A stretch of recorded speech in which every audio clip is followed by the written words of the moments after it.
Mbacke Balla ñi ngi lay ziar di ñëw di yeeslu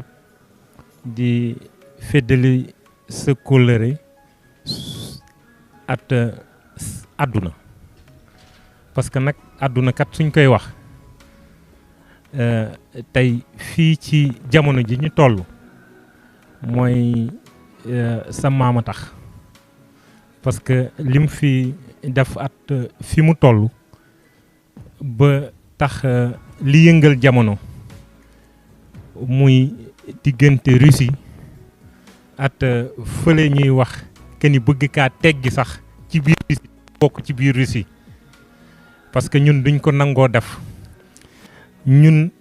nekk der bu ñuul nekk benn nit bu ñuul bu nekk ci seen biir nekk benn africain nekk sénégalais waaye nag nekk sa njaboot yàlla def ñun sa njaboot lañ loolu lépp seen sa barke la sa barke la ba tax na fii ñuy wax muy livre bii ñu yor man rek maa fi nekk ci àdduna bi ba mu daj nit ku ñuul man maa fa nekk maa nekk noonu loolu nag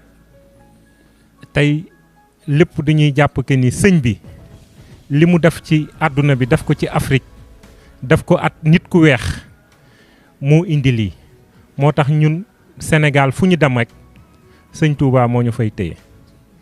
loolu moo tax fu ñu dem tamit kenn duñu fa jiitu loolu moo waral tey président Macky Sall mooy premier président africain di benn président nit ku ñuul koo xam ne Russie yi bind nañ ko ci seen journal bi nag duñ fi bind ku nekk bañ ko waxee am na benn njiitu réew ci Afrique bu ma woo ba ma ñëw mu ne ma dama lay jox nationalité ba pare jox la téeméeri million nga bind ma fii nga fexe ba ñu bind ma fii waaye Macky Sall mii sax ci sensu Serigne Touba la amee ñu bind ko fii kon boog loolu mënoon naa nangu loolu yëpp parce que alal daa neex waaye sëñ Touba mën nañu ci suñu deret ba mënuñoo nangu loolu moo tax ñu bind ko fii bi loolu weesoo ñu wax ne sëñ bi ñii toog indiwuma leen sëñ bi leen indi dama àggala rek li tax ma yeggale nag mooy suñ ma tuddoon faneen ma yóbbu leen ñoo ma tudd Touba kon boog ñoom ñoo tànn Touba ñoo xam li fi nekk loolu moo waral ñu ñëw sukk fii ñoom ñaar yeeslu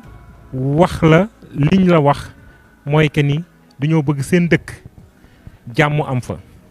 te biñ ko toqalee ci sa nopp bërki démb ba nga jox leen audience bi jàmm commencé naa am kon boog ñu ne kon ñoom du ñuy ñëw jàkkaarloot yow te xam nañ ne ñoom ñaar ku ci nekk sa njaboot ña nga fa ñoom ay missionnaire lañ ñu bëgg ñëw àggale lii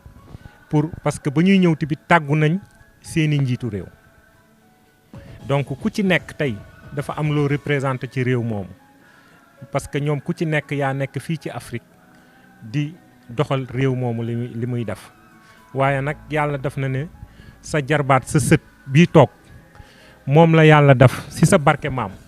ci liggéeyu sëñ Touba si fi sëñ Touba toll at la mu def at tubaab yi te xamoon ne bis dina ñëw ñun ñu jiite leen moo tax tey ñun ñu jiite leen. kàddu yi nga xam ne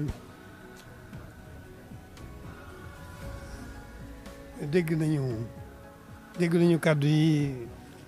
sëñ Abdoulaye Sow wax ci li leen tax a jóg dégg nañ ko bu baax a baax a baax. Abdoulaye Sow il a bien compris le pourquoi de ce déplacement et l'intérêt que vous portez à ce déplacement. ne li leen tax a jóg yëg nañ ko ci sunu xol bu baax a baax ndax fekk ngeen ci nu doon ci xalaat ci na réaliser na fa jàmm di amee. Il avait bien compris les enjeux de cette situation au niveau de vos pays respectifs. Il l'avait bien compris et il n'a jamais cessé de se préoccuper de cette situation et de réfléchir pour voir quelles sont les voies et moyens pour que la paix se réinstalle au niveau de cette région.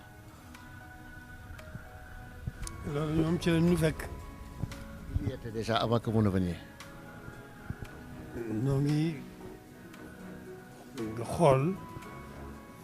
di am métit ci la fa xew ay wa nga xam ne xew na fa.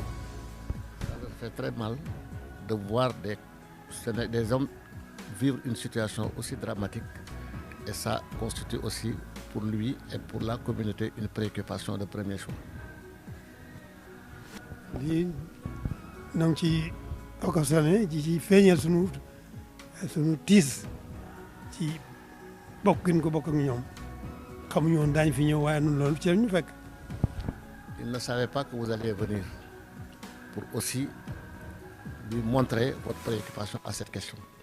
Ça a été déjà une préoccupation pour lui et il était en train